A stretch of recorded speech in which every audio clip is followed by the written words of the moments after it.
வணக்கம். நாளைக்கு monthly expiry. நே லாஸ்ட் ட்ரேடிங் செஷனில் பார்த்தீங்கன்னா ஒரு ஷூட்டிங் ஸ்டார் மாதிரி ஒரு ரிஜெக்ஷன் பிரிண்ட் ஆயிருந்தது.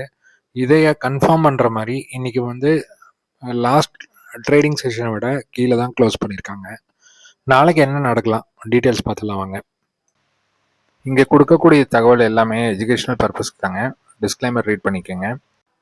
ஸோ இப்போ பார்த்தீங்கன்னா நிஃப்டியோட டே சார்ட் எடுத்து வச்சுருக்கேங்க. லாஸ்ட் ட்ரேடிங் செஷன் அதாவது தேர்ஸ்டே பார்த்தீங்கன்னா ஒரு 0.5 அந்த லாஸ்ட் ப்ரீவியஸ் ஹைலேருந்து லோ வரைக்கும் ஒரு ஃபிப் போட்டோம்னா அதோட 0.5 50% டிஸ்கவுண்ட் லெவலில் ரிஜெக்ட் ஆகி ஒரு கேண்டில் பிரிண்ட் ஆகுது. அதுக்கு அடுத்த கேண்டில் பார்த்தீங்கன்னா இன்னைக்கு இந்த சேனலுக்கு மேலே தான் ஓப்பன் பண்ணுறாங்க. ஓப்பன் பண்ணிட்டு இந்த சேனலுக்குள்ளே வந்து க்ளோசிங் கொடுத்துருக்காங்க. ஸோ இது வந்து ஒரு ப்ராப்பரான ரிஜெக்ஷன் அப்படிங்கிற மாதிரி எடுத்துக்கலாமா அப்படின்னு கேட்டிங்கன்னா இப்போ 23,920 23,950 வரைக்கும் ஒரு பையிங் ஜோன் இருக்குங்க. ஸோ இந்த பையிங் ஜோன் இப்போ பார்த்தீங்கன்னா ப்ரீவியஸில் இந்த ஏரியாலாம் விக் வச்சு அதுக்கப்புறம் மேலே ஒரு அப் ட்ரெண்டும் போயிருக்காங்க. அப்படிங்கும்போது ஒரு 920 அந்த ஏரியாவை பிரேக் பண்ணாத வரைக்கும் நம்மளுக்கு திருப்பியும் ஒரு பாசிட்டிவ் போறதுக்கு உண்டான சான்சஸ் இருக்கு. அந்த 920 பிரேக் பண்ணும் சமயத்தில் பார்த்தீங்கன்னா நாளைக்கு மந்த்லி எக்ஸ்பைரியும் இருக்குது. அப்படிங்கிறங்காட்டி இந்த கேப் இருக்குல்லங்க, ஸோ இந்த இடத்துல பார்த்தீங்கன்னா ஒரு கேப் இருக்கு. ஒரு கேப் அப் ஆன டைம்ல இருந்து ஒரு கேப் இருக்கு. இந்த கேப்பை கூட ஃபில் பண்ணுறதுக்கு நிறைய சான்சஸ் இருக்கு.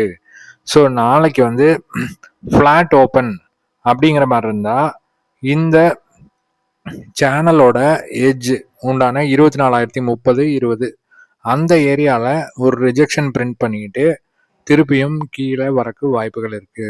இது வந்து ஃபர்ஸ்ட் ஆப்ஷனுங்க. செகண்ட் ஆப்ஷன் பார்த்தீங்கன்னா ஒரு ஃப்ளாட் ஓப்பன், அதுக்கப்புறம் 23,860 870 இந்த ஏரியா வரைக்கும் வந்துட்டு அதுக்கப்புறம் ஒரு அப் ட்ரெண்ட், அது வந்து உங்களுக்கு ஒரு 24,190 200 அது வரைக்கும் மேலேயும் போறதுக்கு சான்சஸ் இருக்கு. ஸோ நாளைக்கு ட்ரெண்ட் வந்து ரெண்டு விதமாக எடுத்துக்கலாம். ஃபர்ஸ்ட் வந்து இங்கிருந்து மேலே போய் இங்கிருந்து ரிஜெக்ஷன் பிரிண்ட் பண்ணிட்டு கீழே வர்றது, இது வந்து ஒரு ஆப்ஷனுங்க. இன்னொரு ஆப்ஷன் பார்த்தீங்கன்னா ஃப்ளாட் ஓப்பனாக இருக்கும்போது கீழே வந்துட்டு ஒரு 23,870 880 அது வரைக்கும் வந்துட்டு அப்புறம் ஒரு அப் ட்ரெண்ட் ஒரு 24,200 250 வரைக்கும் போறதுக்கு சான்சஸ் இருக்கு. ஸோ ஒரு ஆப்போசிட் சைடில் ட்ராப் பண்ணிட்டு அதுக்கப்புறம் பெரிய மூவ் வந்து கொடுக்கறதுக்கு வாய்ப்புகள் இருக்குங்க. ஸோ இந்த மாதிரி ஒரு சீக்வன்ஸ் வந்து நாளைக்கு நடக்கிறதுக்கு சான்சஸ் இருக்கு. அது மோஸ்ட் லைக்லி இந்த ரெண்டு ரிஜெக்ஷனும் இருக்கிறங்காட்டி நெகட்டிவ் சைடா இருக்கலாம். ஸோ நம்ம கேர்ஃபுல்லாக இருக்கணும். ஓகேங்களா? ஸோ மந்த்லி எக்ஸ்பைரியில் மினிமம் ஒரு 200 பாயிண்ட்ஸ் to 250 பாயிண்ட்ஸ் வந்து ஒரு மூமெண்ட் கிடைக்கிறதுக்கு சான்சஸ் இருக்குங்க. அப்படி இருக்கும் பட்சத்தில் நம்ம ஒரு நல்ல ப்ராப்பரான மார்க்கெட் பயாஸ் என்ன அப்படிங்கிறத நம்ம அனலைஸ் பண்ணி வச்சிட்டோம்னா ஒரு நல்ல ப்ராஃபிட் பண்ணுறதுக்கு நிறைய ஆப்பர்ச்சுனிட்டி கிடைக்கும். ஸோ பேங்க் நிஃப்டி பார்த்தலாம். ஸோ பேங்க் நிஃப்டி பார்த்தீங்கன்னா நம்ம சொன்ன லெவல்ஸ் தான். இந்த டபிள்யூ பேட்டர்ன் அப்படிங்கிறதுலேருந்து ஒரு மேலே போகிறாங்க, போயிட்டு திருப்பியும் வந்து இங்கேயும் ஒரு ரிஜெக்ஷன் 58,200 அப்படிங்கிறது பார்த்தீங்கன்னா ஒரு ஸ்ட்ராங்கான ரெசிஸ்டன்ஸ் ஜோன். ப்ரீவியஸாக இருந்த சப்போர்ட் ஜோன் இப்போ ஸ்ட்ராங்கான ரெசிஸ்டன்ஸ் ஜோனாக மாறி இருக்கு. அங்கேருந்து ஒரு ரிஜெக்ஷன் பிரிண்ட் பண்ணி கீழே தான் வராங்க. ஸோ நாளைக்கு கீ லெவல் அப்படின்னு பார்த்தீங்கன்னா 57,600 57,600க்கு மேலே இருக்கும்போது 58,800 850 வரைக்கும் மேலே போகிறதுக்கு சான்சஸ் இருக்கு.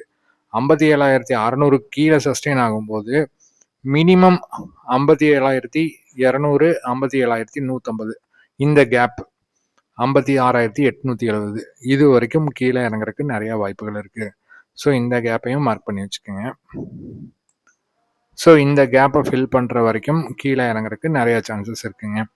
ஸோ பேங்க் நிஃப்டியில் இந்த லெவல்ஸ், நிஃப்டியில் நம்ம சொன்ன மாதிரி ஆப்போசிட் சைட் ட்ராப்பு, அதுக்கப்புறம் ஒரு ஸ்ட்ராங்கான மூமெண்ட் இந்த மாதிரி கொடுக்கறதுக்கு சான்சஸ் இருக்குங்க. ஓகேங்களா? ஸோ அப்போ 5 மினிட்ஸில் பார்த்தீங்கன்னா ஒரு ஸ்ட்ராங்கான பேஸ் ஃபார்மேஷன் வரைக்கும் போயிருக்காங்க. ஸோ இன்னைக்கு க்ளோசிங் டைமில் பார்த்தீங்கன்னா ஒரு 12:30 முக்கியமான விஷயம் பார்க்கணும். 12:30 பார்த்தீங்கன்னா ஒரு ஸ்ட்ராங்கான ஒரு பேஸ் அப்படிங்கிறது ஒரு 3 மணி நேரம் கிரியேட் ஆயிருக்குங்க இன்னைக்கு நிஃப்டியில். இது பார்த்தீங்கன்னா ஒரு 23,970 980 அந்த ரேஞ்ச் வந்து ஹையாகவும், ஒரு டவுன் சைட் பார்த்தீங்கன்னா 23,920 இந்த மாதிரி ஏரியாலாம் ஒரு ஸ்ட்ராங் பேஸ் ஒரு 3 மணி நேரம் ஃபார்ம் ஆயிருக்கு அப்படிங்கும்போது இந்த பேஸை கட் பண்ணி கீழே வந்தால் மட்டுமே டவுன் ட்ரெண்ட். இந்த பேஸ்க்கு மேலே சஸ்டெயின் ஆகும்போது கட்டாயமாக ஒரு 100 to 150 பாயிண்ட்ஸ் வந்து ஒரு அப் ட்ரெண்ட் கொடுக்கறதுக்கு சான்சஸ் இருக்குது. ஸோ இந்த பேஸ் வந்து நாளைக்கு ஒரு க்ரூஷியல் ஜோனாக ப்ளே பண்ண போகுது. ஸோ இந்த பேஸை கட் பண்ணி கீழே வரும்போது உங்களுக்கு புட் சைடில் ஒரு நல்ல மூமெண்ட் கிடைக்கிறதுக்கு சான்சஸ் இருக்குது. பேஸ்க்கு மேலே இருக்கும்போது ஒரு கால் சைடில் நல்ல மூமெண்ட் கிடைக்கிறதுக்கு சான்சஸ் இருக்குது. ஸோ எப்பவுமே இந்த மாதிரி ஒரு பேஸ் ஃபார்மேஷன் இருந்ததுன்னா அது வந்து ஸ்ட்ராங்கான சப்போர்ட் இல்லை ரெசிஸ்டன்ஸ் அப்படிங்கிற மாதிரி ஆக்ட் ஆகுங்க. ஓகேங்களா? ஸோ நாளைக்கு இதை பேஸ் பண்ணி நம்ம ட்ரேட் என்ட்ரி எடுக்கிறதுக்கு ட்ரை பண்ணலாங்க. நம்ம இன்னைக்கு பார்த்த இன்ஃபர்மேஷன் யூஸ்ஃபுல்லாக இருக்கும்னு நினைக்கிறேன். யூஸ்ஃபுல்லாக இருந்ததுன்னா லைக் பண்ணுங்கள், ஷேர் பண்ணுங்கள், கமெண்ட் பண்ணுங்கள். தேங்க்யூ.